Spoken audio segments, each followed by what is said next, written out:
Rather horrendous designs and mechanizations of our federal government structure that I feel directly imperiled not to tell anybody about, so that's why I'm here telling you. In doing so, I am breaking my security oaths. I am also guilty of breaking major federal law.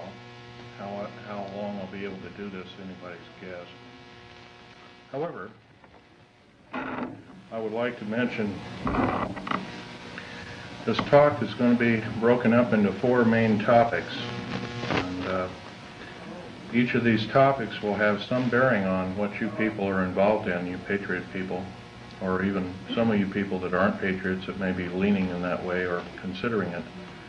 I want you to know these United States are a beautiful place. I've traveled in over 70 countries, and I cannot remember any country that has the beauty as well as the magnificence of its people like these United States. Give you an overview of basically what I am. I started off, went through engineering school, which half of my schooling was in the field. I built up a reputation for being a geological engineer as well as a structural engineer with both military and aerospace applications. I have helped build 2 main concern bases within these United States that have some significance as far as what is it called the New World Order. Number 1 is Dulce, New Mexico. I was involved in 1979 in a horrendous firefight with alien human type, whatever you want to call them. And I was one of the survivors. I'm probably the only talking survivor you'll ever hear.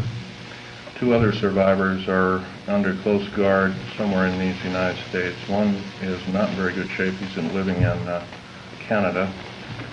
So I'm about the only one around that knows the firefight, that knows all the detailed files of the entire operation. 66 Secret Service agents, FBI and the like, Black Berets died in that firefight. I was there. Number 1, part of what I'm going to tell you is going to be very shocking. Part of what I'm going to tell you is probably going to be very unbelievable. So if instead of putting on your glasses, I'll ask you to put your skepticals on rather than your spectacles. But please feel free to do your own homework. I know the Freedom of Information Act isn't much to go on, but unfortunately it's basically the best we've got. Your local law library and your nearest law university is a good place to look for congressional records. So if one continues to do their homework, and one can be standing vigilant in regards to their country. I love the country that I'm living in more than I love my life. I would not be standing before you right now risking my life by telling you these things if I didn't believe it so. The first part of this talk is going to concern deep underground military bases and the black budget. Let me first start by emphasizing the black budget. The black budget is a secretive group, basically a secret budget. It garners 1/4 of the gross national product, the entire gross national product of these United States. At present, the gross national product is around $5 trillion, so 1/4 of that's about $1.25 trillion per year.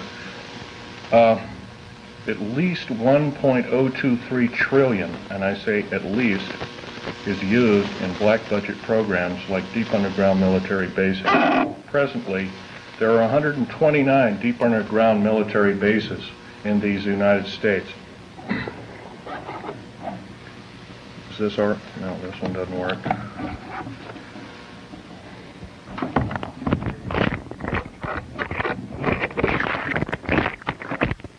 Hello?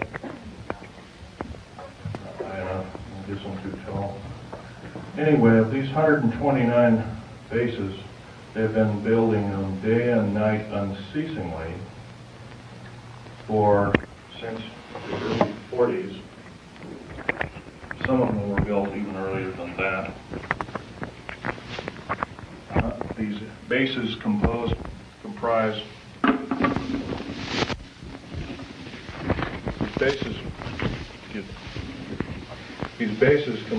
basically of large cities underground. They're connected by high-speed monorail magneto-leviton trains that can go up to Mach 2.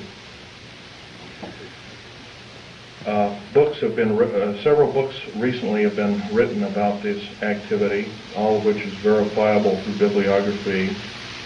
I think Al Bielek will, unfortunately, Al Bielek has my only copy is Al Bielek here, by the way? Al Bielek? Yes, please do. Richard Souter's book, he's a PhD architect, and he alone also is risking his life by talking about this. He worked with a number of government agencies on deep underground military bases. Okay, there are 129 of these in these United States. In and around where you live, in Idaho, there are 11 of them. It's a very large number. The average depth of each base is roughly a mile deep. They are basic whole cities hollowed out underground. They are somewhere between 2 2/3 cubic miles and 4 1/4 cubic miles hollowed out underground. You might ask how this is done. Well, right now they have laser drilling machines that can drill a tunnel 7 miles in one day. Obviously, we the public have been misinformed. We're not told about this. So unfortunately, I don't believe these things. The black projects, as we know them, sidestep Congress, which is illegal. Right now, the New World Order is depending upon these bases, and if I'd known it was the New World Order involved, I wouldn't have had anything to do with them. I was lied to rather extensively. So. Basically, the technology as we know it, for every calendar year that goes by, every 12-month calendar year, the military technology increases about 44.5 years. This is why it's easy to understand that back in 1943 they were able to create through vacuum tube technology, a ship that literally disappeared from one place and reappeared 400 miles later in another place. My father, Otto Oscar Schneider, there's an interesting story about him. He fought on both sides of the war. He was originally a U-boat captain. He was captured. He was captured by the French. He was turned over to the United States Army. He was turned over to the United States Navy. He was repatriated here to Cocoa Beach, Florida, and Fort Lauderdale, and taken up to Philadelphia Navy Yard thereafter. And he was a master machinist as well as an MD doctor. He later became an MD doctor and never did anything with it. But basically, he was involved with different kinds of concerns, such as A-bomb and H-bomb and Philadelphia experiment and these other kinds of projects.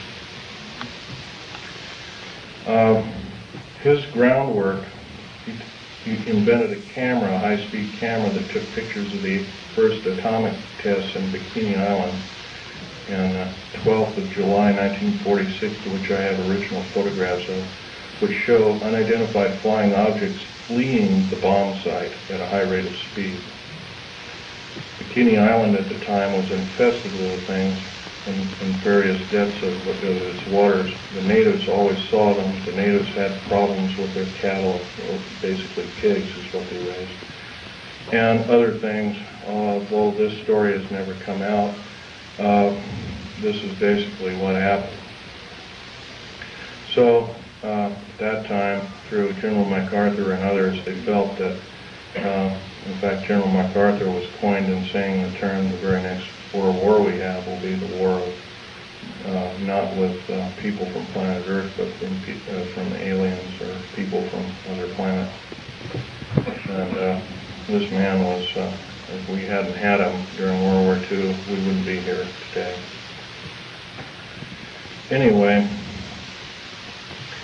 my father had laid the groundwork with theoreticians about the Philadelphia experiment and other experiments. What does that have to do with me? Other than the fact of that, all I can say is that if it wasn't for, see, he never told us kids this, and he kind of kept it secret until a couple of weeks before he died. I kind of regretfully say that. I don't agree with what he did on the other side of the pond in Nazi Germany, but I'll tell you one thing. I think he had a lot of guts in coming here and doing what he did. He was hated in his own land. In fact, there was a $1 million in gold reward for anybody who could kill him. Just bring the picture back of the dead person, and it never happened. Anyway, back to topic number one is dumb bases or deep underground military bases. We've been basically lied to, folks. We've been lied to a long time. Number one, the alien question. Nobody really knows the truth. We've been ruined by Madison Avenue, has painted a very unrealistic picture of what's going on with outer space aliens and the inside of government, especially at Groom Lake. This particular facility, the hat shows, this wasn't the original insignia. This is kind of like a local fish wrapper type insignia. The original insignia had a skunk on it because I was part of the infamous skunk words. So anyway, this particular base originally is housed up to 117 live alien critters, or whatever you want to call them. Right now, it's not housing much of anything. Most of the stealth hardware has been removed. They moved it over to Kirtland Air Force Base. First of all, I want to tell you about aliens and the alien agenda. Back in 1954, under the Eisenhower administration, the federal government decided to circumvent the Constitution of the United States and form a treaty outside of the borders of the United States, within the borders of the United States, basically a treaty from entities outside of the borders of the United States, and it was supposed to be secret. It was called the Greada 1954 Treaty, G-R-E-A-T-A, Greada 1954 Treaty. That basically said that the aliens could take a few cows and test their implanting techniques on a few human beings, but they had to give detailed lists of the people involved, etc., etc. Slowly but surely, the outer space aliens slowly altered the bargain until they decided they wouldn't go by it at all. And back in 1979, this was a reality. The firefight occurred kind of quite by accident. I was involved in, we were building an addition to the deep underground military base at Del State, New Mexico, which, by the way, is probably the United States' deepest base. It goes down 7 levels over 2.5 miles deep. But at that particular time, we had drilled 4 distinct holes in the desert ground, and we were going to link them together with shape charge explosives. And then we were going to basically blow out large sections at a time. Well, when I was my job at that time was to go down in these holes, gather rock samples, check them for their particularity or particle count, give a detailed account of what kind of chemical explosive or plastic explosive to use, and go from there. As I was headed down there, to my total surprise, we found ourselves amidst a large cavern that was already full of outer space aliens, otherwise known as large graves. I was petrified, as most people might be. The only thing I could think of doing at the time was shooting at them. I killed 2 of them, but by the time I could reload and refire at that time, I had a Walter PPK pistol. I was an engineer, so I didn't feel I had to carry a gun underground. I always carried this particular one. It's nice and small, and it's quite effective. But anyway, I killed a couple of these things, and at that time there was several other groups of people down there. It's about 30 people total, and 30 to almost 40 more came down there, and they all got killed. Basically what had occurred was that we surprised a whole under mountain base of existing aliens, and later I was to find out that we are not the highest on the food chain. These aliens have probably been living on our planet for different groups of aliens anyway, the short and the tall grays at least, for 1 million years living here. And this could explain a lot of the theory behind the ancient theory of ancient astronauts and these other kinds of things like that. Might also explain the bloodthirstiness of different kinds of native populaces like the Aztecs, etc., Olmecs and whatnot. Anyway, I got shot basically here, and their kind of weapon wasn't really a gun-like thing. It was kind of like a box that they had on their body that they could manipulate. And it burned a hole in me, and it split my ribs apart, and kind of gory and all that kind of stuff. But anyway, it also gave me a high dose of rather nasty cobalt radiation. And I have cancer to this day. It's probably a result of it, although I can't prove that. Okay, the second part of my talk is topic number 2, and includes basically how this all occurred. How could we have possibly gotten involved? Well, we finished working with, we basically were beaten down by World War II, and I guess we were figured to be rather vulnerable as a populace in the world, which we were at the time.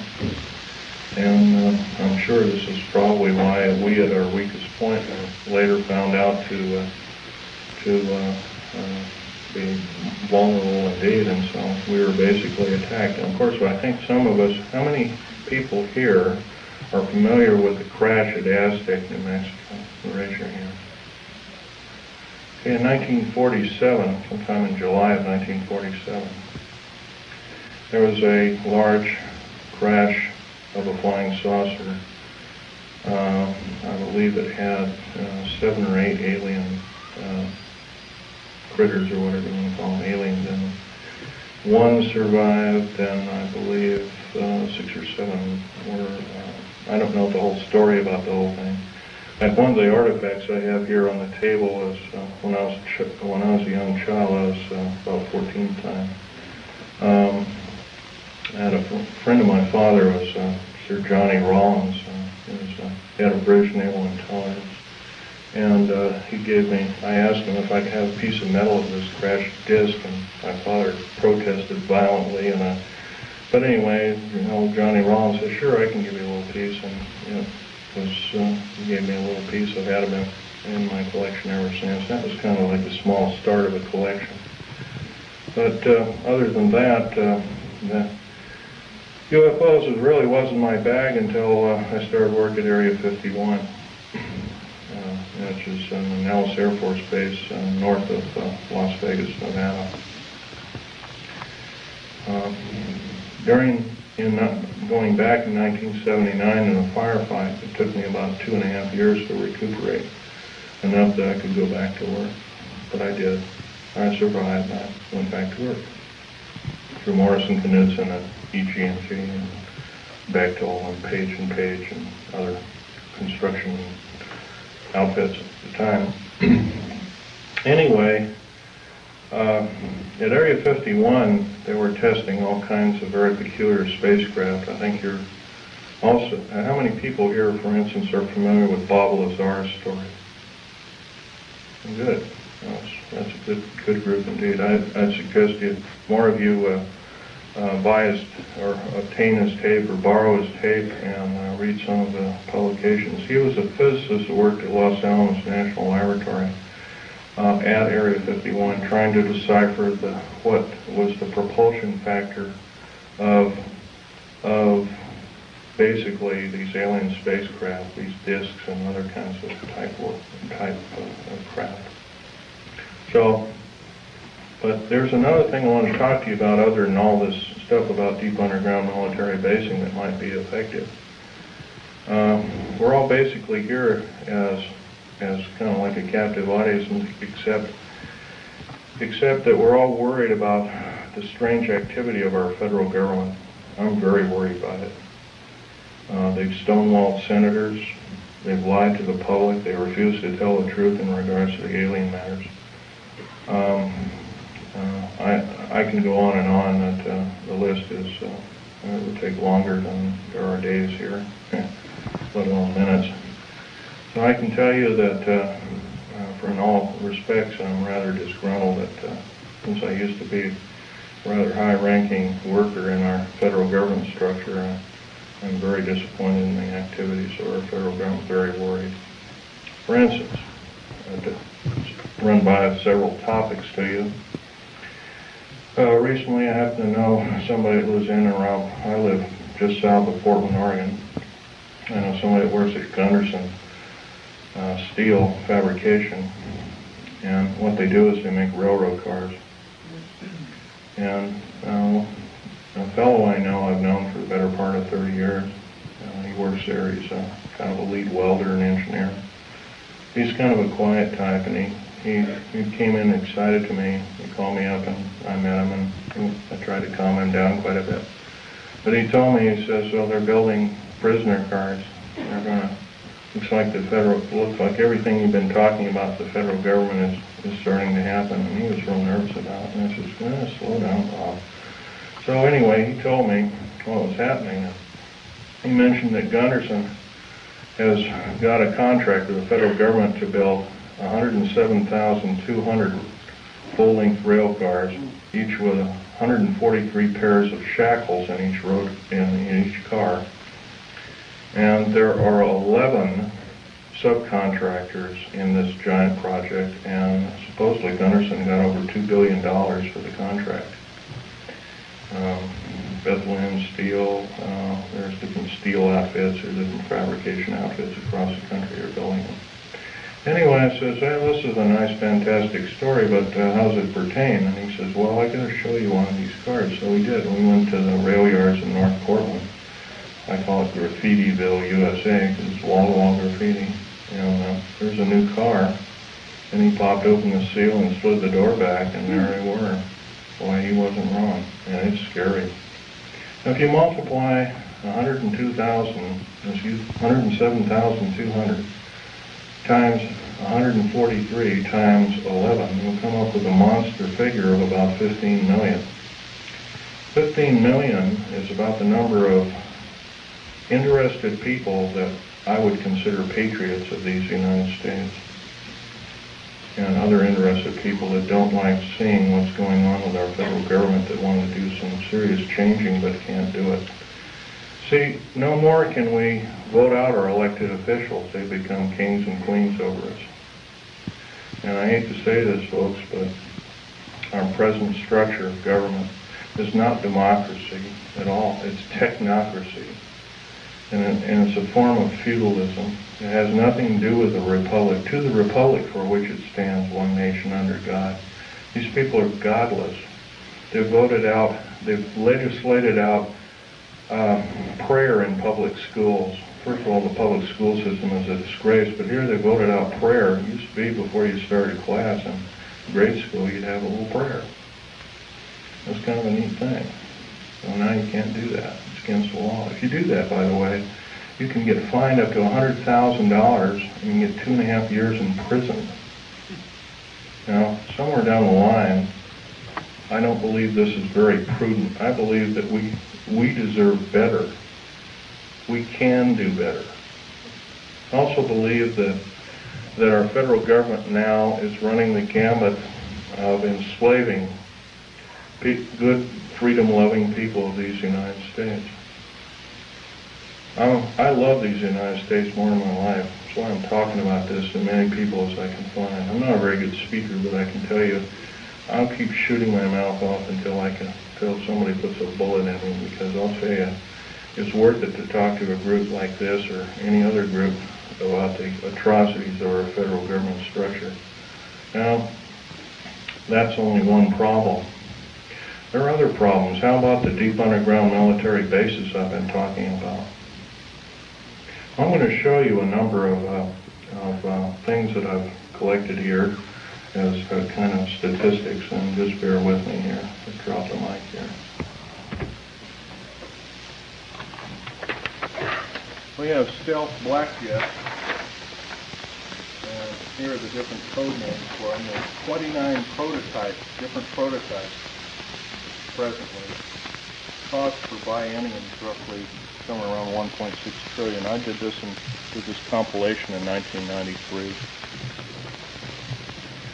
Budget from U.S. Congress 5-year plan that we're told about is $247.6 million. You couldn't buy the spare parts of all the black helicopters and the F-117As and the B-1, the B-2 bomber, and all the other 24, 25 prototypes. Couldn't even get the nuts and bolts for that. So we've been lied to, folks, and I know we can do better.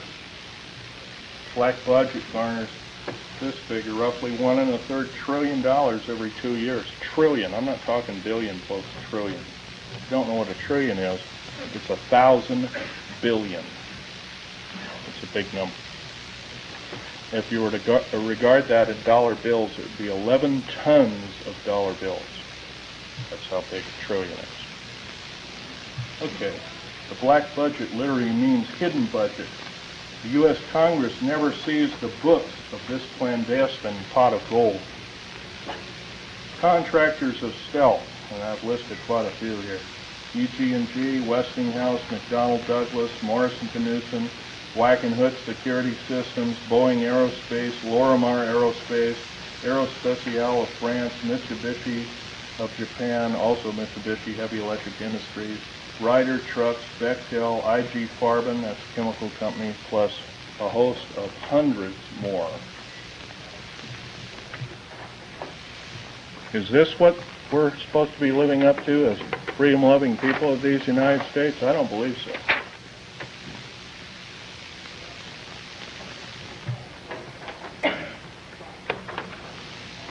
Still, 68% of the U.S. military budget is directly or indirectly affected by the black budget. Star Wars, otherwise nicknamed Star Wars, Strategic Defense Initiative,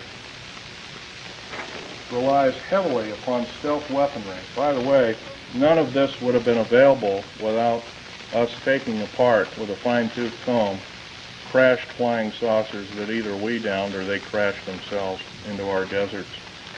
None. All these materials on the table, some of which are formed by our space shuttle. By the way, you might ask, what's it shuttling? Well, it's shuttling large ingots of metal that are used, that are specially milled down. First of all, they're milled in the confines of outer space. Most of these metals cannot be produced on the planet. They need a near vacuum of outer space for their production. That's what we're shuttling. We're not even, you know, folks, we're not even getting any semblance of what I'd call pablum. We're not being told anything close to the truth. I believe our government officials have sold us down the drain, lock, stock, and barrel. And by the way, up until several weeks ago, I was employed in the United States government with a Rhyolite 38 clearance factor. It's one of the highest in the world. Excuse me, questions later. Microphone, we can't hear you. Can't hear me? Okay. Well, anyway, this microphone is, I'm a tall person, this microphone doesn't get up any further and it's kind of hurting me. Anyway, another thing about Strategic Defense Initiative. I believe it's there to prevent alien attack upon planet Earth. It has nothing to do with the Cold War. As we have seen, the Cold War was a total farce. and it was only a toy, an implement toy, to garner billions and trillions of dollars from good, loving, tax-paying citizens like I am and you are, for what? I don't mind a defense initiative against attack from, if it be from a real threat, but I sure hate to be lied to about there being this kind of communism and that kind of communism, and when we all find out the whole thing has been planned lock, stock, and barrel for the last 75 years by an intergovernmental group, I guess then we kind of know which side the bread is buttered on. Anyway, here's another piece of information for you folks. The DEA, ATF, Drug Enforcement Agency, Alcohol, Tobacco, and Firearms, these agencies rely upon stealth tactical weaponry for as much as 40% of its operations and budget. This is, remember, this is in 1993. The figures have gone up considerably since. The United Nations used American stealth aircraft for over 28% of its collective worldwide operations from 1990 to 1992, and that's taken for the Center for Strategic Studies and the United Nations Report 392.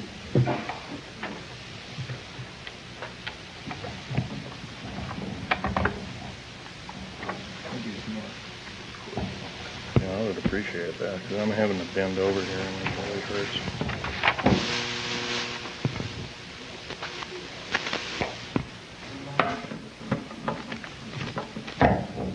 Oh, thank you very much.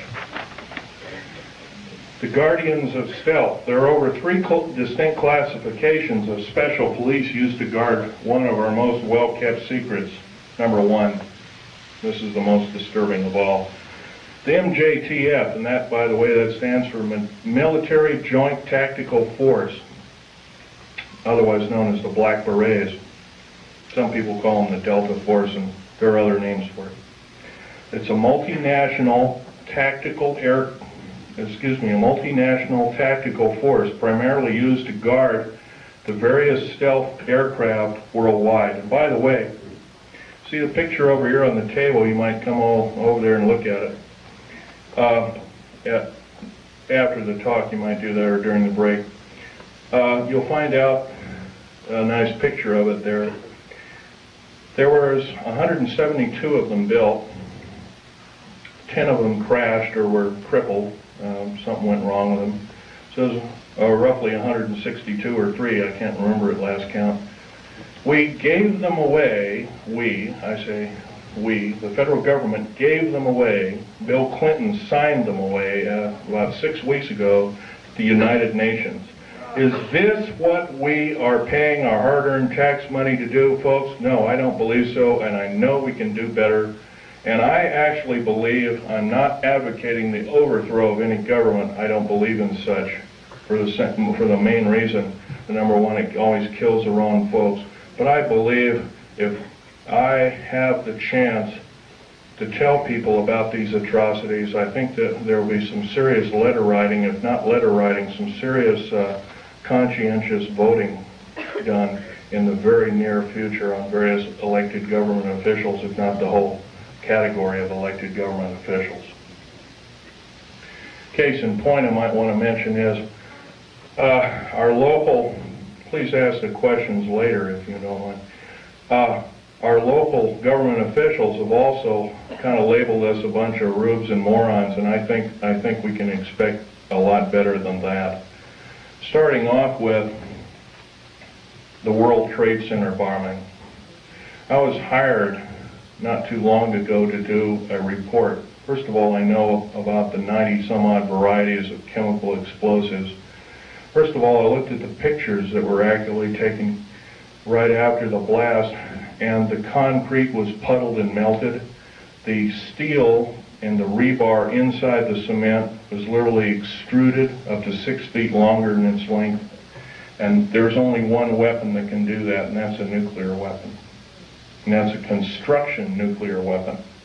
So obviously the people that they're looking for, that they say was a nitrate explosive that did the damage, they're lying 100%, folks.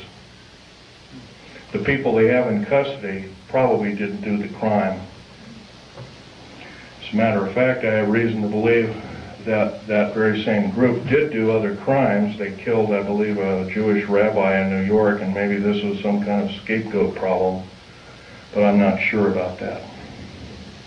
However, I want to further mention that with the last explosion in Oklahoma City, they also say basically it was a nitrated or fertilizer bomb that did it, a whole truck full. First they came out with the information, said it was 1,000 pounds, then it was 1,500, then it was 2,000, then it was 3,000, then it was 4,000, now it's 20,000. Well, by the way, you can't put 20,000 pounds in a Ryder truck, can you? Now, I've never mixed explosives per se. I know the chemical structure and the application of construction value explosives. I earned a reputation on it. I helped hollow out over 13 deep underground military bases in the United States. I worked on the Malta project. I worked on West Germany on its military bases, and Spain on its, and Italy on its. I can tell you from very sure experience, a nitrate explosive wouldn't have hardly shattered the windows of that building. It would maybe have knocked the facing off. It would have killed a few people, maybe at the most 20 to 30 people tops, but it would never have done that kind of damage. I believe I've been lied to as a member in good standing of these United States, and I'm not taking it any longer. So I'm telling you that you've been lied to. How many people are in this room? You've all been lied to, lock, stock, and barrel, and I do believe if we all get up and say, we've had enough, we want the truth, and if we're not going to get the truth, we want you to step down. If you won't step down, then I do believe our founding fathers told us and warned us that a federal government structure out of control is totalitarian slavery, and I do believe that we have to do something about it. Now, that's pretty serious, hard, down-to-earth talk. But I don't see any way we're going to get around it. I don't perceive at the present time that we have more than 6 months of country life left in these beautiful United States. The present rate. Right now, the so-called Patriot movement, which has been given a stinging blow by Janet Reno, who, by the way, I want to tell you something about Janet Reno. Janet Reno cheated her way through law school like Bill Clinton did. It's provable. It's on the public record. Janet Reno is a confirmed lesbian. I believe there are a lot of wonderful women that would make a great Attorney General of these United States. They're far more educated, they're far more moral than she is. I would hate to think how we are being hoodwinked by such evil people. We are the laughing stock of the world, and I do believe I can qualify myself by saying I'm a tired American, and I'm now speaking out. I think we can do better. I think these people of these United States, mostly older people above the age of 45, are now seriously worried about their own future. And I'm going to give you a run by some scenarios here that are scary indeed.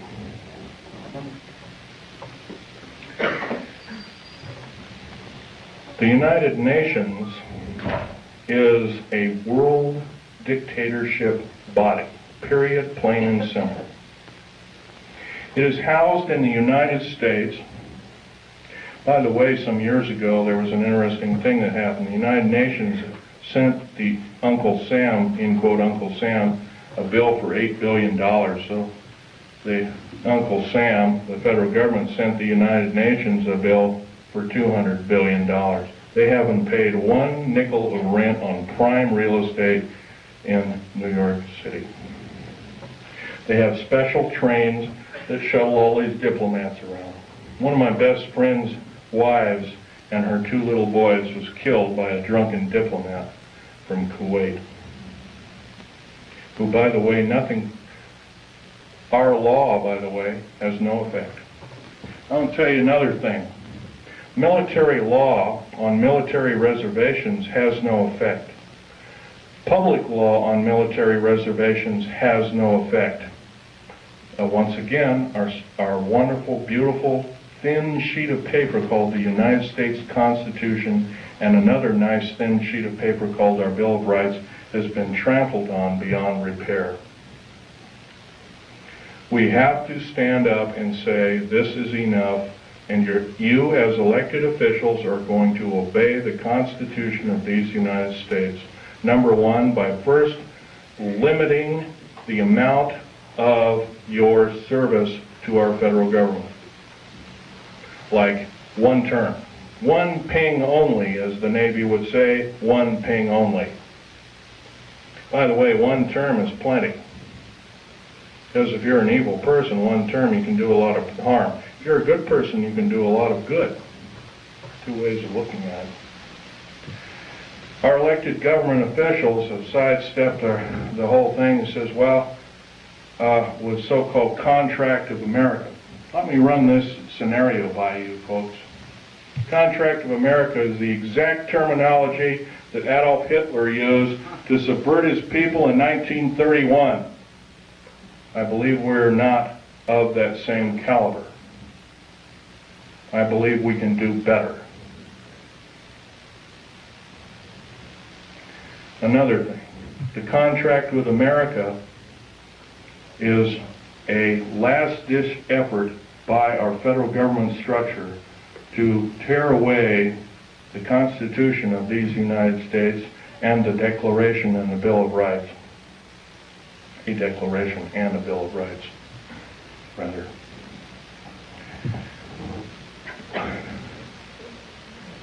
Reading these wonderful piece of paper that were somehow have protected us from economic and other forms of slavery, I doubt if there's more than 50 people in this room, including me, I hate to say, has not seriously read the U.S. Constitution. That's a national disgrace. I'm beginning. I picked up a book out of a library and I photocopied it. I'm reading it extensively. Our founding fathers separated church and state. It did not legislate any form of judgeship or judge body to say that we cannot pray either in a school, on federal government property, and by the way, you cannot pray on federal government property.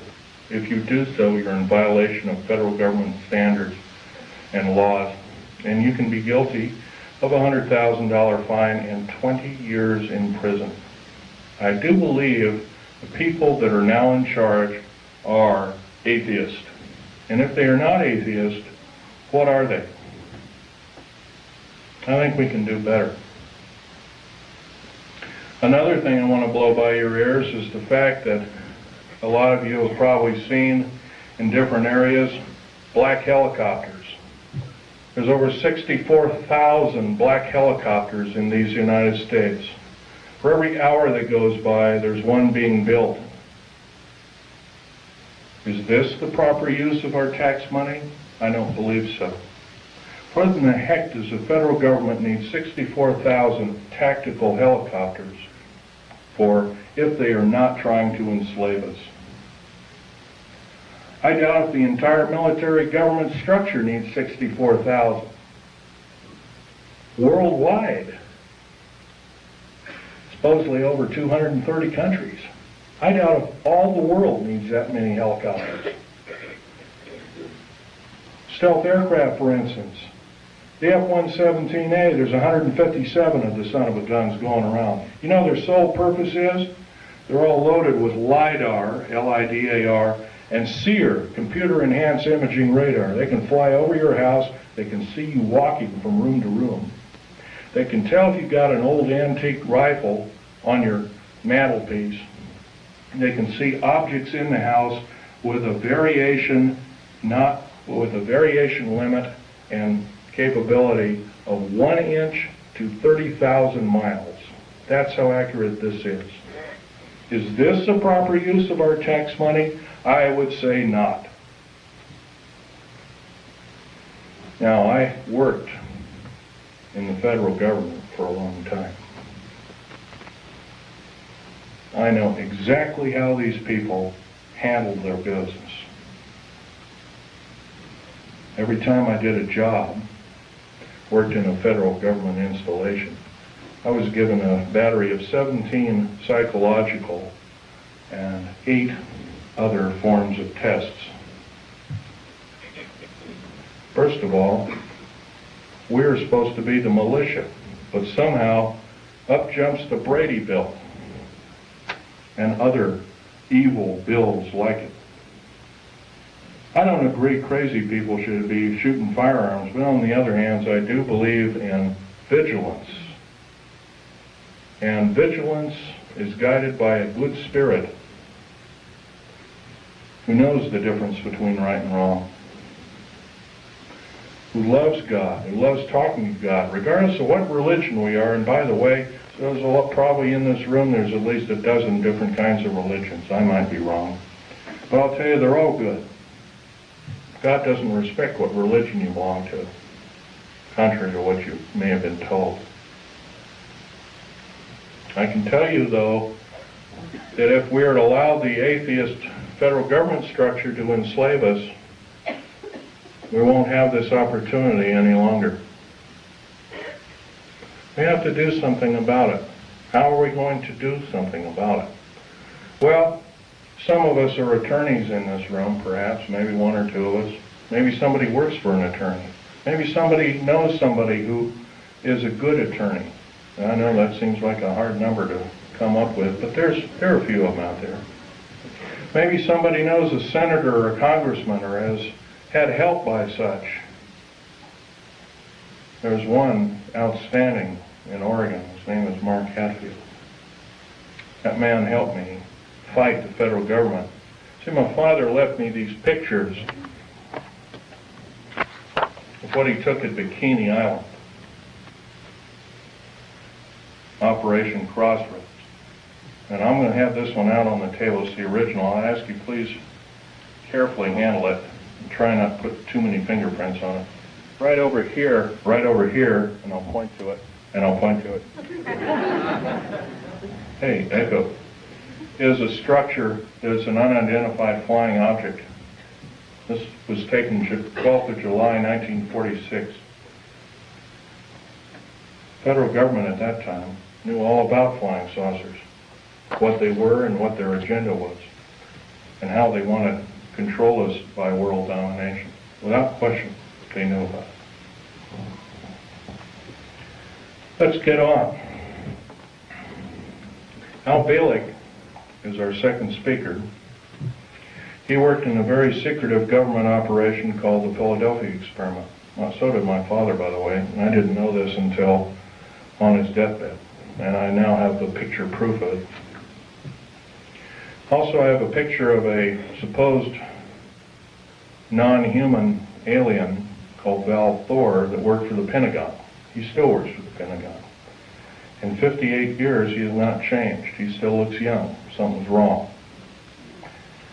I don't know if he's doing it under duress or what, but evidently he's still there.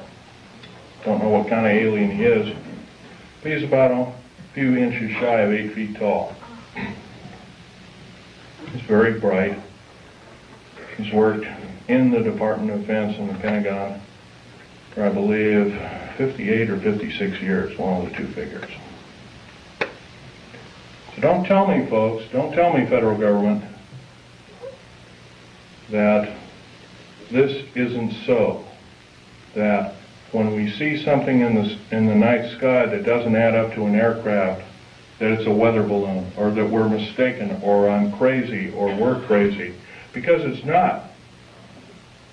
You've been lied to, you've been cheated, you've been stolen from, you've been cheated by your public officials, and I think it's time that we not only realize this, but it's time that other people form cells and start talking about this vigorously. If, say, only 5 people in this room are doing what I'm doing, I can't imagine just 5 people have one talk in 1 year to a group of people like this. In 6 short months, we could reach 10 million people. That's a formidable number. But if I'm just the only one out there talking, it's never going to do it. Right now, before the U.S. Senate, is an anti-terrorist bill.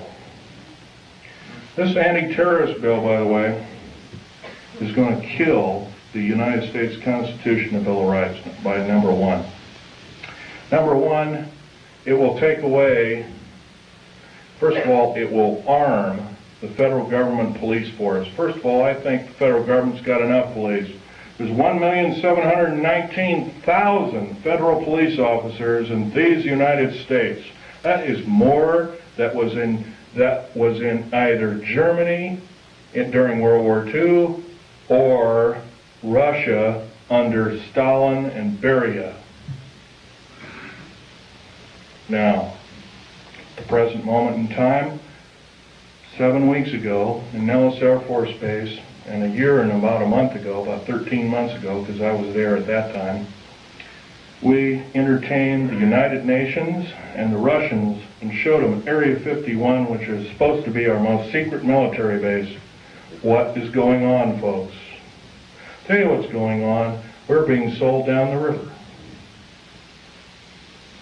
We've got to do something about it, otherwise we will not see this country go on as the United States, and I don't think we'll see it go on for a year. I'm saying I don't believe I will see it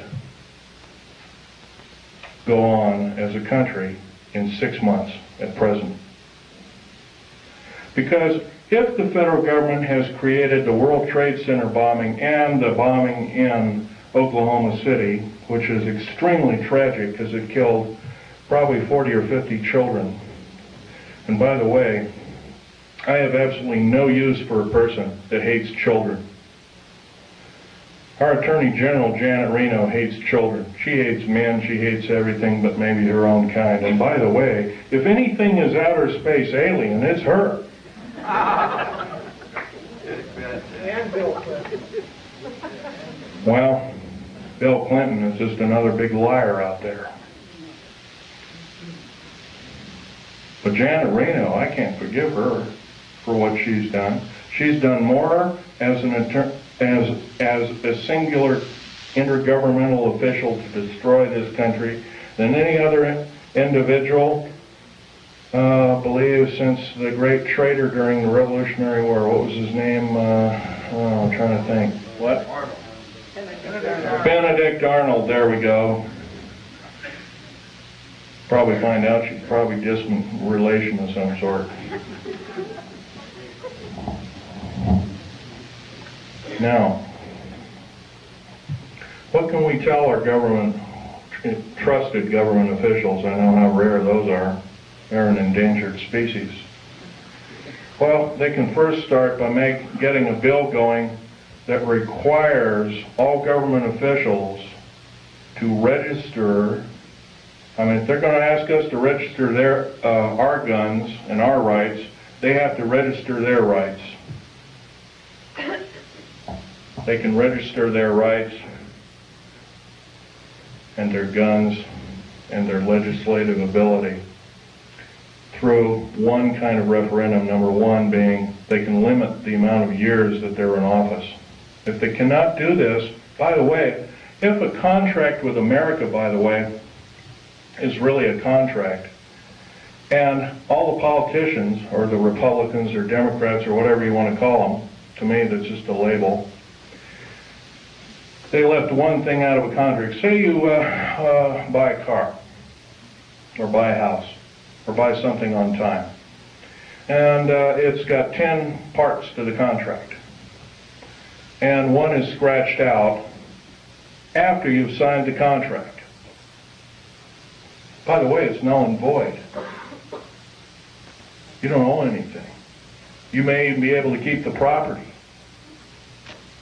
By the way, the contract with America is not only illegal, but it's asking us to change the bargain. The only damn things that change the bargain are the damn outer space aliens, etc., etc. and evil people. I think we can do better than this. Now, another thing we can do is require all politicians basically to accept no PAC money of any kind and accept no money from a salary, and that all government officials be basically put on kind of like a selective service. Everybody has to serve in some part of a government structure to some degree. And it's a voluntary thing, and if you've done right, you get paid for it. And if you're not done right, then there are other ways to make sure that you will be punished accordingly. If we did these kind of things, if we were prudent, if we thought everything out, because I'll tell you, the only thing that doesn't need changing in any way, shape, or form are the two pieces of paper, one the Bill of Rights and one the United States Constitution. Those two thin sheets of paper have kept us from totalitarian slavery, or worse, for over 200 years. And now they're being seriously threatened by a minority few people who want to reign over us, who want to kill us off, who want to cause us great bodily harm. You realize, in my field, I couldn't even, if I saw something wrong, and I did many times, I had no way to blow a whistle. That's not what our founding fathers taught us. That's not what they laid down in sacred writing, almost sacred writing, I might want to add. We can do better. If we are really the government, if we are really the militia, then we have to stand up and we have to make ourselves known that this will not be tolerated in any way, shape, or form, and it must cease and desist. And if we are challenged, then so be it. Then we are challenged. And I guess the actions of us will be rather forthright, by judging from this crowd. I'm laying down my life by talking about secret things, that I took an oath of secrecy that said that if I broke that oath of secrecy, I am guilty of espionage. I am called a traitor by my own government for blowing the whistle. That's not only a disgrace, but it's an outrage and has ramifications on everyone in this room. And I think we can do better. Now, I've talked about a number of topics that are rather controversial. I don't think I've talked too much about why we're being enslaved. If you remember, there's always been a nice convenient war. If it wasn't World War I, it was World War II. If it wasn't World War II, it was Korea. If it wasn't Korea, it was Vietnam. It's always been a convenient war. When we've gotten a little bit too smart, folks, there's been a war to wipe out the good people that would take over and run our country effectively. And there's a lot of times, and we're going to have to face some very serious consequences. Very short. What we call patriot movements in this country are being singled out for war crimes against humanity, and I happen to think there are a few people in these groups that are crazy, but I would say they're an extreme minority. Probably less than 1/100th of 1% or 1/10,000th of the whole. Janet Reno has us believing that all of the people that are in patriot groups are responsible for inflaming the populace, for doing other crimes against humanity, like killing children, innocent children, regardless of race. The unspeakable thing that happened at Oklahoma City is a wake-up call. If we do nothing, if we decide to stuff our gut, say, well, I don't have to do anything today, I can watch this show on TV or that show on TV, I don't have to talk about, I'll let Phil Schneider or Al Bielek or some other person talk, Bo Greitz or some other person talk about it. Let them do it. If we act this way, folks, we're not going to be around very long. If you got rights out there, you might as well start enjoying them like you've never enjoyed them before, because pretty soon we're not going to have them. We got the wonderful freedom of movement. Driving down the road, and you don't have to show your ID, but slowly that's changing. There's legislation right now in the United States Congress, and any person that has worked for the federal government has to have special identification. It's illegal. It's an outrage. And I've already drawn the line, stamped and put my foot down, and I say, enough is enough. I've had enough. And I think we can do better. I know we can do better. So I'm asking you, out of this entire group, how many 100 people there are, 150 or so? 5 of us. 5 small people gather together and start preaching the good things about America to whatever group size it is, as long as it's more than yourself.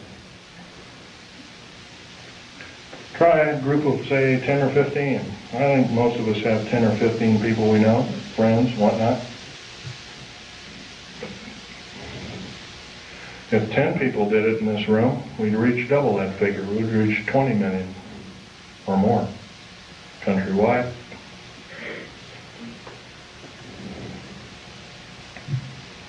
What do we have to do? We have to stockpile weapons and all these other kinds of things. Trouble is with revolutions, they always end up killing the wrong people.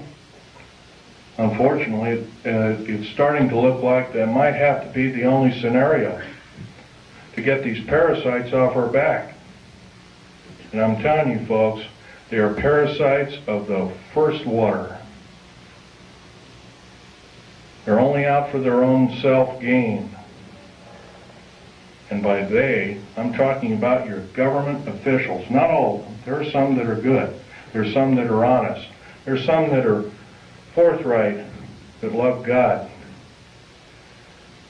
that love the Constitution and the Bill of Rights, and other wonderful works by our founding fathers. But they're few and far between. In the House of Representatives of the United States Senate, there is not one politician that is not an attorney. There is something wrong there, folks. During Abraham Lincoln's time, I know that's a long time ago, 130 years ago, roughly, it was an honor beyond medals and glory to serve in the United States Senate or in the House of Representatives. And there was actually only about 8 total senators and House of Representatives people that were attorneys. The rest of them were common folk like you and like me. But we've been led down the wrong path, folks. If we sit here and do nothing, we're not going to have any freedom. And it's not going to take very long. At this rate of speed and the way things are going, what's going to be the next scenario? Is going to be another bombing somewhere? First it was a Trade Center bombing in New York City. Then it was middle, homegrown America killing children and innocent people on their way to work, whatnot. Elderly people in Social Security office and whatnot. How come the AARP isn't talking about the 61 older people that bit the dust in the Social Security office and the other federal government that was seeking? Some were in the Internal Revenue Service and other kinds of... By the way, that's another thing. The IRS, there's nothing legal about the IRS at all. By the way, do you realize, I was reading the Oregonian newspaper 10 days ago. President Clinton has authorized the U.S. Mint to print the new money. They've already printed about $3 billion of it. You travel overseas, you get this pink-looking thing with a picture of a president on it, and a similar thing that the insignia is a little off-center, done that way. On either side of this bill is a UPC stripe. No, sir. I don't believe in having the mark in my hand or in my forehead like the Bible taught me. But it's coming, folks, if we do nothing. It's coming as sure as I'm standing here telling it to you. And it's probably going to be here in less than 2 years if we do nothing. And this is I'm actually downplaying it. It could be a lot sooner. Federal government right now, with their high tech, has invented an earthquake device. I have reason to believe that the earthquake in Kobe, Japan, by the way, I'm a geologist, I know exactly what I'm talking about. There was no pulse in the pulse wave. There's supposed to be a pulse wave in any earthquake. There was none in the Kobe, Japan earthquake. None.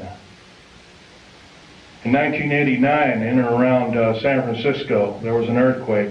There was no pulse or pulse wave. That is a Tesla device. Nikola Tesla invented it, and he did it not out of evil, but he was trying to make a device that could be accurately used for construction and building of buildings and that kind of thing. It's been taken for evil, though. Guaranteed. I want you to know that the black budget programs throughout these United States have subverted science as we know it. What's AIDS, for instance? I'll tell you what AIDS is. AIDS was invented by the National Ordnance Laboratory in Chicago, Illinois in 1972. It was a biological weapon to use against the people of these United States. The reason I know this, I have seen the documentation by the Office of Strategic Services, which by the way is still in operation to this day, through the Centers for Disease Control in Atlanta, Georgia.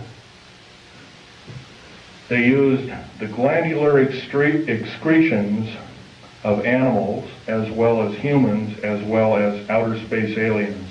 I'll tell you something about these outer space aliens. They're mortal. They can be shot dead just like you and I can, but I'll tell you one thing. They're bad news in the worst order. We have absolutely no defense against their germs. None.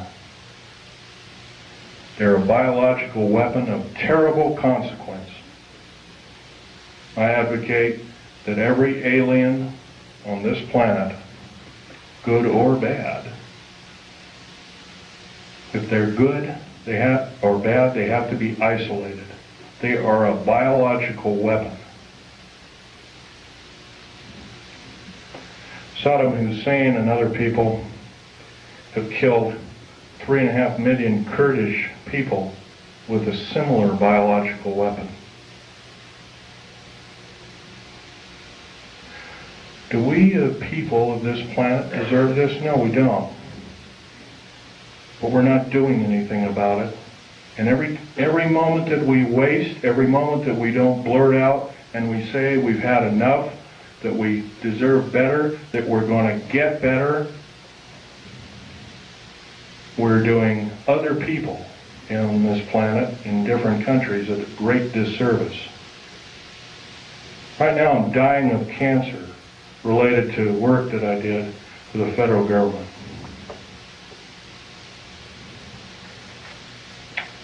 I might live 6 months, I might not. I don't know. I'll tell you one thing. If I keep speaking out the way I am, maybe God will give me the life to talk my head off. I will break every law that it takes to talk my head off. I love my country and its people more than my life. 11 of my best friends in the last 22 years have been murdered. 8 of them called suicide. I finally got wind of one of them.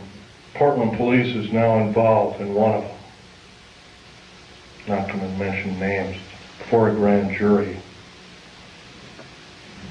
including the medical examiner's office. Murder by suicide, they call it. My friend Ronald Lee Rummel was an Air Force officer. He's a Silver Star winner.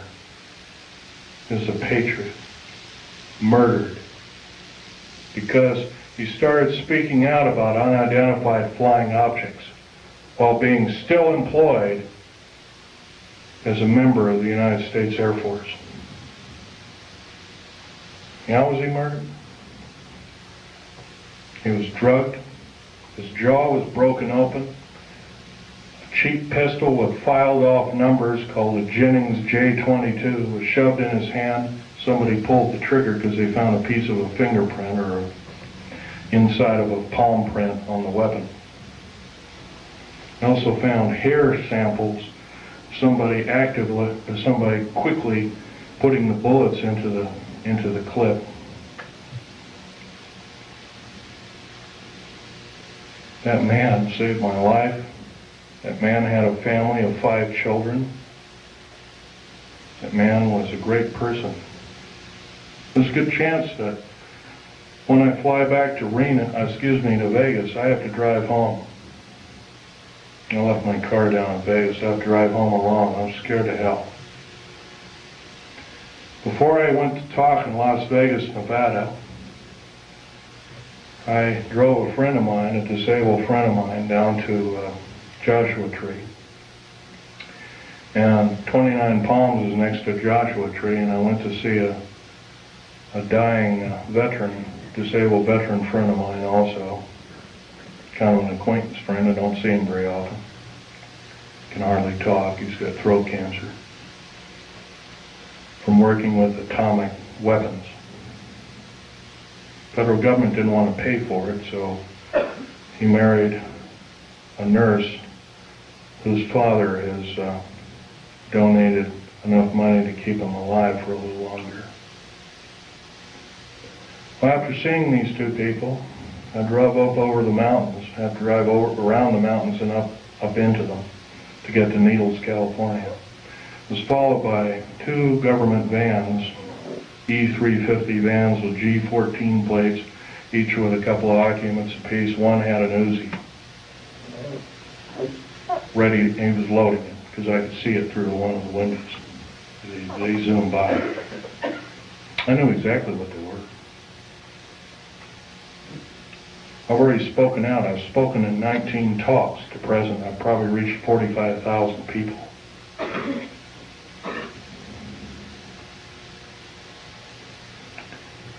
Well, they sped up around me. I sped up around them, took a bunch of pictures with a high-speed camera. Then they caught up to me, and it looked like they were trying to force me off the road. I have a Ford Taurus sedan.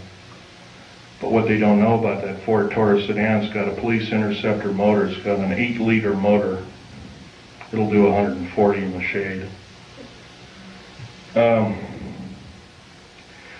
So I got up above them, and I come to a screeching halt right in the middle of the road. And the road was just wide enough for my car and maybe a foot on either side.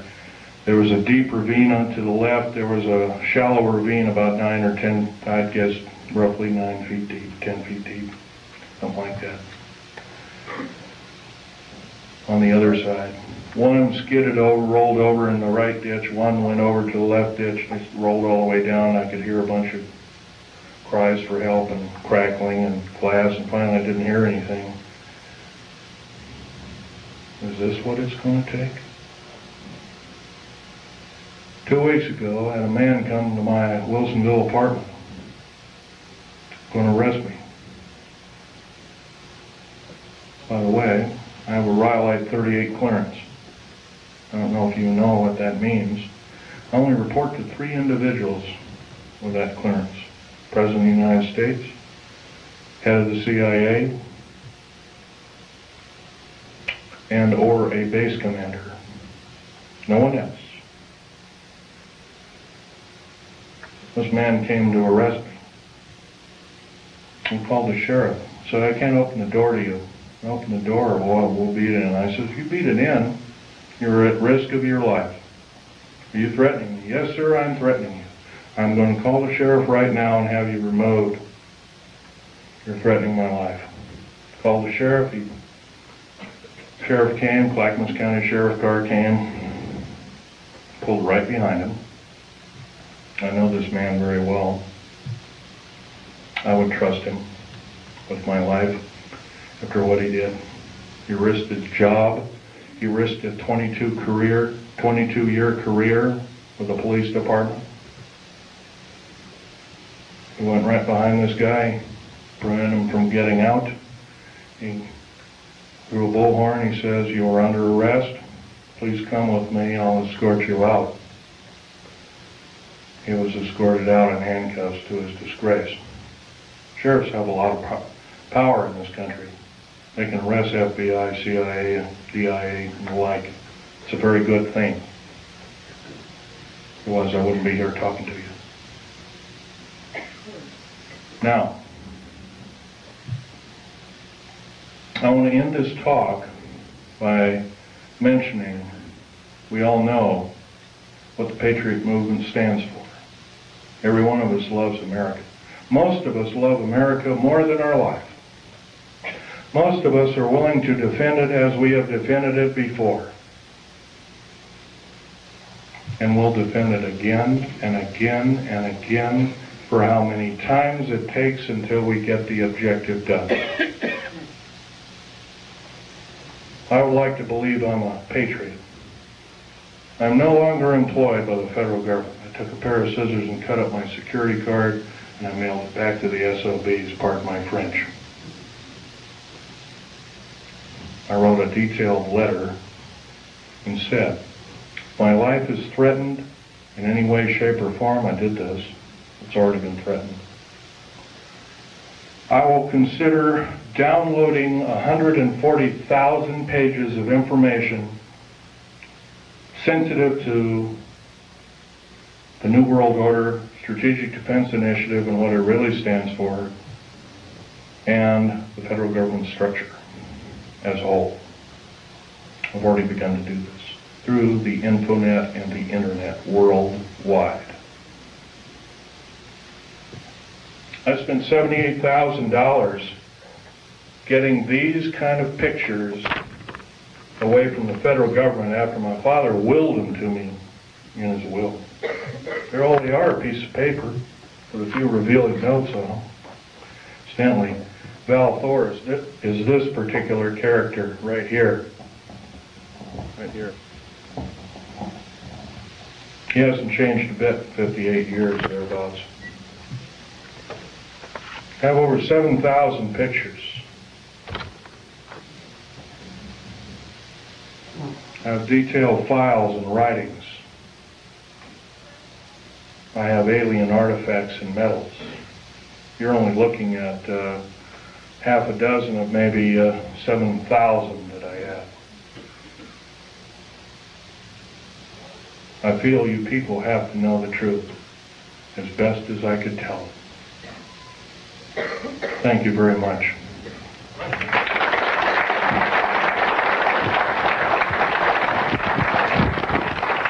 By the way, I might want to mention, if you want to look at these artifacts, try not to handle them, just look at them. And, Questions, Phil? yes. Sir, Okay. you indicated that you were injured by shooting of a critter. Right. Would you mind explaining to us your injury? I'll be glad to. Sorry, women folk, this is kind of gory.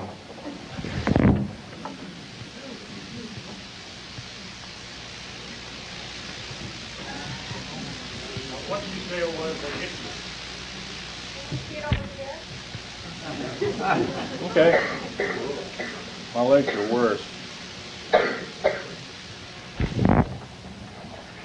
It was some form of ray weapon that had a high dose of stinking radiation called cobalt, or dirty bomb radiation. I remember the color of the beam. It was a light green, kind of like a light emerald green. Question? You know much about the reverse phase wave? No, I do not. Question? Have you heard the civilian federal transfer center being built in Oklahoma, Louisiana, and I think Michigan? Yes, and I can tell you that there are 50 of them. There's one in every state. Can you describe what their purpose is? Purposes, they are prison camps. Will make Nazi Germany look like a kid's toy. These things are huge. They're very large. As big as they are above ground, they are a minimum of 3 levels below ground. Have you ever heard of Goose Lake, for instance? Goose Lake is a prison. It's a supposed model prison run by Wackenhut. Wackenhut is Fourth Reich Nazi German. They run this entire police state operation in Southern California. It is a low-yield, deep underground military base. It's not military. Wackenhut base, basically. It's buried about 500 feet underground. It is a long runway underground. It's about 3 miles long. It's got 2,700 prison cells in it. There's a track on either side of it. Food and shower facilities are all on. They're kind of like individual cars on tracks, and they service each prisoner. You get to change your clothes once a week. You get a shower once a week. No television, no nothing. Totally underground. Minimum lighting facilities. If you talk, you are beaten senselessly. 2,700 federal prisoners are in it right now. The worst of the worst. I don't know about you, folks. I learned an old song in church. The vilest offender who truly believes a pardon in Jesus is quickly received. I don't believe we or anybody else in these United States has the right to torture anybody. I don't care if they're a murderer, a rapist, or anything else. We should basically get rid of these kind of individuals. But if we do have the guts and maybe a little bit of fortitude to kind of hope that, well, I don't want murder on my hands, and we imprison them, I don't believe this is the way. Question? A comment. It appears that we're way past the 2-year voting cycle to stop what's happening right now. Well, like I said before, start forming cells, enclaves. I hate to say this, enclave has a peculiar, nasty overtone to it. But start forming enclaves, start talking to people, talk your head off. Talk your head off because your life depends on it. I'm not asking you to do what I'm doing. I'm asking you to risk your life for these United States like I am doing. Question over here. You give out your internet address? The fact that Yes, I'll give you my address. these beings are alien in that they come from other planets. Otherwise, we have the theory of being extraterrestrial. Have you in all your studies ever tried to determine whether or not there was an alternative answer? Rather than being extraterrestrial, are they extra-dimensional? And if so, what have you discovered and what authority can you mount to be able to show that as a possibility? Okay, let's take one thing at a time here. Extra-dimensional, they could very easily be. Al Bielek will probably tell you about that in his talk. When we blew up the A-bomb tests, and later the A-bomb, Hiroshima, Nagasaki, and all the other tests that took place, we basically opened up a hole in time. And the reason I know this is Al Bielek told me, if you look in an early 1953 Life magazine, you'll find a picture of an A-bomb, and it the round mushroom cloud, and through the mushroom cloud you can see black space with stars. Unfortunately, those stars don't add up to any known stars in our view. And so Al Bielek was telling me, yeah, that opened up another dimension. And Life magazine almost lost its license to print. But yeah, you're right there. Your other questions, some of which I can or cannot answer, Right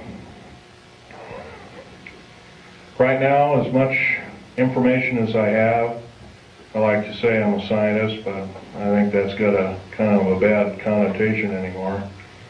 But anyway, as a scientist, I like to say that in all my studies, I have every reason to believe outer space aliens are another form, another tool, another system of technology to enslave the wonderful people of the United States of America and the world under a one-world government.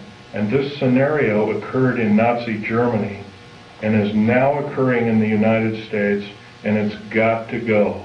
Otherwise, we're going to go. Next question over here. Now, what's the reason for the base? The underground? Pretty obviously, if you take all the 129 dumb bases, right now there's actually 131 of them. Take 129 or 131 dumb bases, 10% of them, roughly 14 of them, the largest. They're all cities underground. There's high-speed railways, magneto-leviton trains that attain Mach 2, and Al Bielek will tell you about this in his talk. He's seen them, actually been on one of them. I've seen the tunnels, I've never been on the train. He'll tell you that also that these can house great numbers of people. Well, I'll tell you exactly how many numbers of people. You could get a 106 million man standing army, fully equipped with all the food, water, and provisions for 2 years underground, or however long it took to suffer out a nuclear war or whatever kind of ugly scenario. And that would be enough to defeat anybody in the United States. By the way, there's no place to hide anymore. Black helicopters, and there's so many of them. Not just black ones, I'm talking about military helicopters in general too. They have detection devices.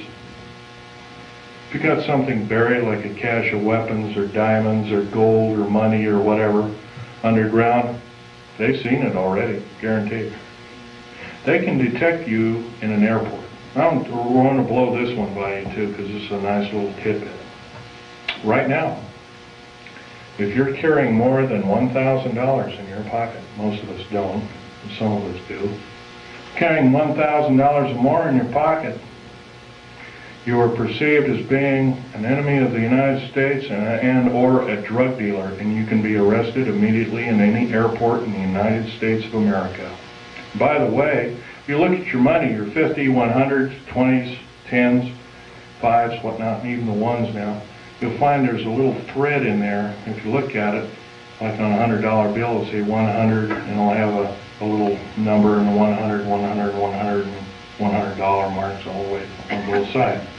It's a little, kind of like a little thing that tells you that the beast is still there. We don't do anything about it, folks. The beast is going to claim us, every one of us. Okay, question? Any more? Okay.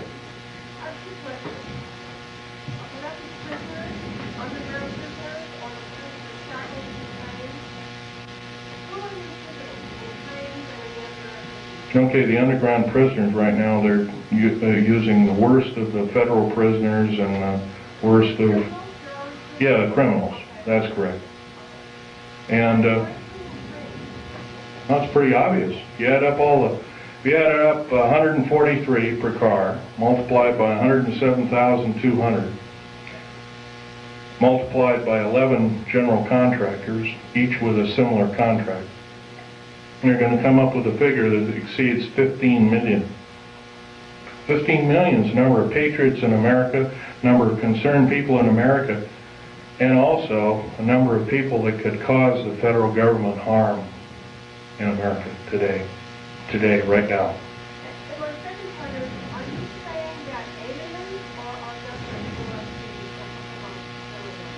I'm saying our federal government blew up Oklahoma without question. Clearly proven. First of all, what did it? If you look in the pictures of the explosion, you'll find there's a large block taken out near the elevator shaft, and there's a smaller explosion. By the way, a nitrate explosive has a maximum capacity of 20 kips worth of pressure per square inch. A kip is kilotons of pressure, 1,000 tons. So 20,000 tons of pressure per square inch maximum. If you had the whole truck totally packed. Wow. By the way, the federal building in Oklahoma City had some pretty strong girders in it. Girders and pillars and stuff like that. The average federal building, especially a new one like this one, has a tensile strength of 200,000 kips. The only thing to tear it apart like that is either a nuclear weapon or a thermite charged, shape charge explosive. Right now, the only thermite charge explosives in these United States are military operated, and they're housed at Mather Air Force Base in California, near Sacramento. Yes? There were 2 explosions still, 8 seconds apart? I wasn't really aware of that, but if there were 2 explosions, I would assume that one was either a reverberant explosion or it was an atmospheric explosion. It was on the seismograph at the university. It wasn't an echo. I'd have to look at it. It's on the back of the sheet I just handed you. Really? Okay. Right there. Okay. And this is the second explosion, is that correct? Right, they're both on there. Right together. They're right together. Mm-hmm. Well, the truck bomb shows an explosion, once again, with no P wave, but it has a scalar wave to it. Could have been a scalar weapon, electromagnetic weapon of some sort. The train explosion, once again, also has it does have a P wave, but doesn't have an N wave. Therefore, it too must be a device. No, that's the train that's going by the university. Oh, it is, okay. It's going kind of by the All right. I heard the director being interviewed, and he said the same thing. There were 2 explosions, and they asked him if it could have been inside, and he said... Well, this one here that says truck bomb, No, that's not the bomb. That's a truck ride by the university. no, this, okay, it says, oh, truck and bomb, I see, okay. The 2 that are marked bomb, once again, have the configuration, it's called the squared sine wave configuration, or Crazy Ivan as the Navy calls it.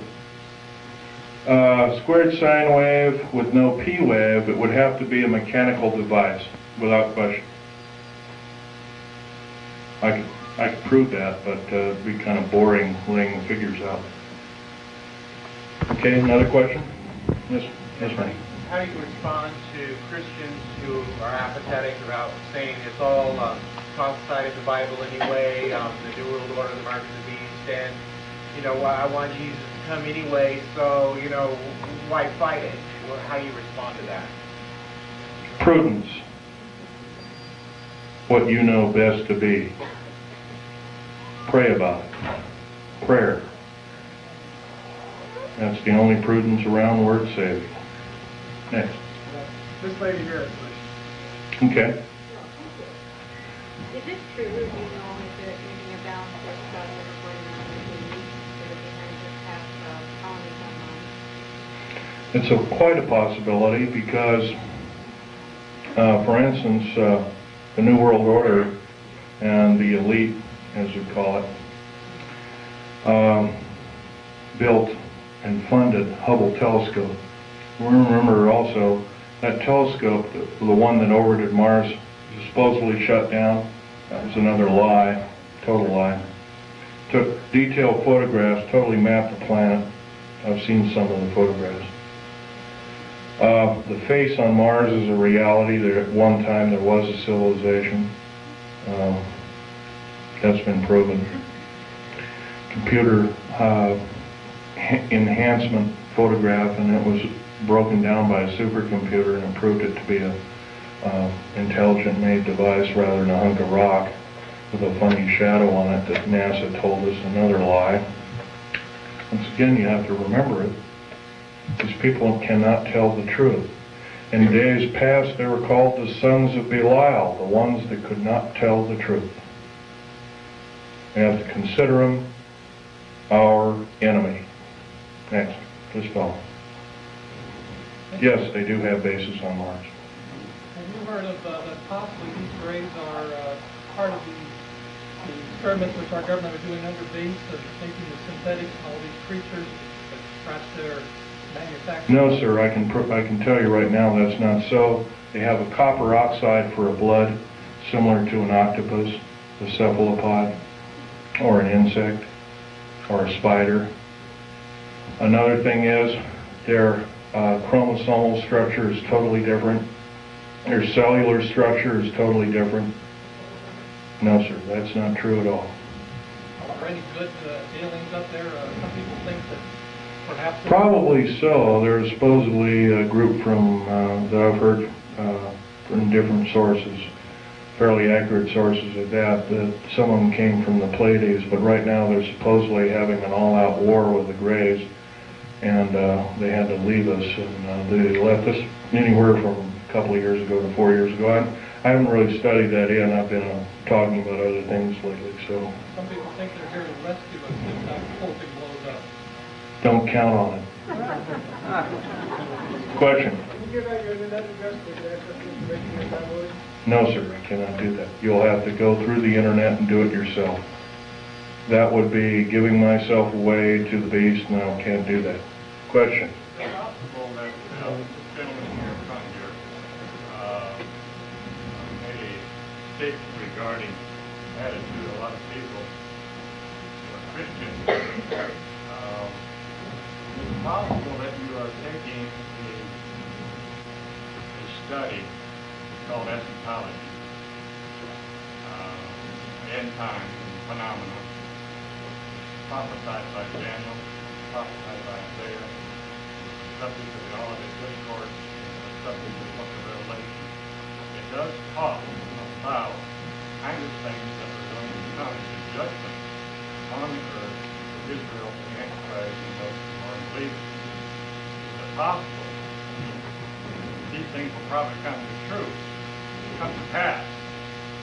But to use eschatology as a weapon of fear in order to get people to act is not what the scriptures talk about. That's correct. That's correct. You can't do it that way. The fact of the matter is that in Christ we have liberty from those kinds of things which are going to befall the earth, because there's no condemnation for those who are in Christ. So it says.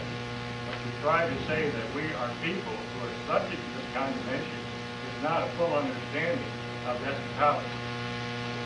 I would agree with your statement. There is one thing, though. I love America. I'm only one person. I'm only human. I can make mistakes. I'm not perfect. God is perfect, as much as I know. I will say one thing, though. Keep reading the Bible. It'll just make your heart purer and purer. It'll also improve your prudence, and improve your state of mind overall. Would it be more profitable to get further into Christ and get further into ourselves? And let the world and all the good people in this country go to waste? No, sir, I cannot believe that, nor will I possibly ascribe to that in any way, shape, or form. Christ did not put us on this earth to die in a holocaust of fear from characteristic evil entities or people. No, sir, I cannot believe with that particular statement. I love Christ, but unfortunately I cannot believe that I can allow my fellow countrymen to go by the wayside. And I think actually it's a form of disinformation and government propaganda to believe it. Next. Yeah. Okay. Comment. The Idaho Constitution has a provision for the militia. All able-bodied men between 18 and 45 years old will serve in the militia. That's in the Idaho Constitution. Okay, I agree with it. In fact, I would extend it from the years of 18 years old to maybe your age, 70 or 75. I'm willing to do it. I'm up past the age of 45. Sorry, I don't believe in age limits. If I live to be 100, I'd like to do it. Yes, sir. I'd like to give you a quotation from the Bible, Christ talking. It is Luke 19:27, and it says, "Bring those my people who do not want me to rule over them before me and slay them." And I always ask the people, does that mean love them to death? But the preachers don't preach this. And there's other quotations like that. Yes, I've read such quotations. If I'm wrong, I will stand slain by God. Stand convicted. Maybe I have already been convicted. Yes, sir. So where the prison is in Idaho? Near Coeur d'Alene. What was that question? Would you state the question again? Where is the federal prison that you're talking about in Idaho? Well, there's several federal prisons. There's a new one being built near Coeur d'Alene, Idaho. I don't know. I've never been out there, but I heard it's on the east side of the town of Coeur d'Alene, Idaho. Whatever. Man with a red shirt way in the back there.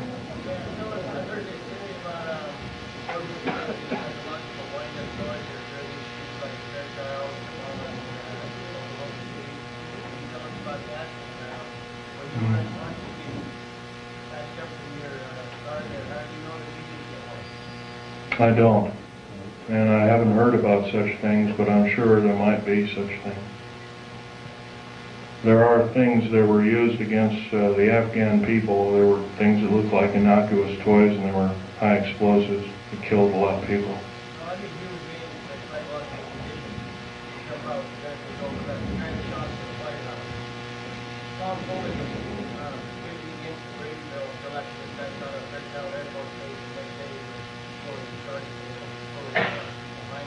You can bet your bottom dollar that this is some form of a setup of American people's rights, without question.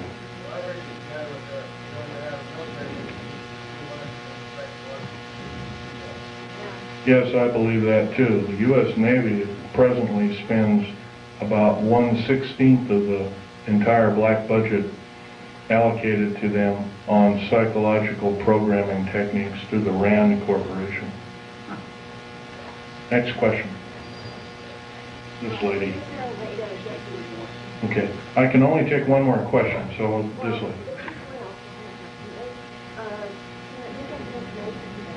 The ones that, were victims of the bombing who did it. I don't know anyone else. I personally don't know the name of the person who did it, but... it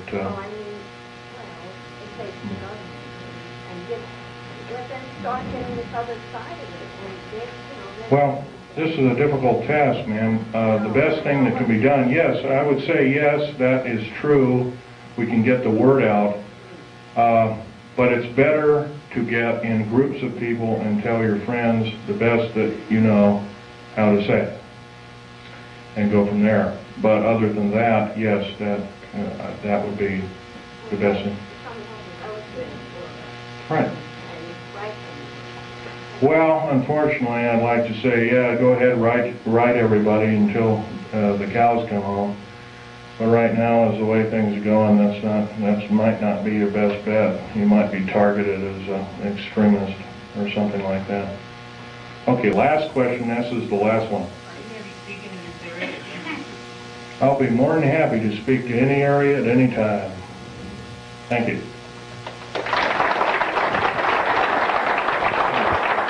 May God bless each and every one of you and your families, too.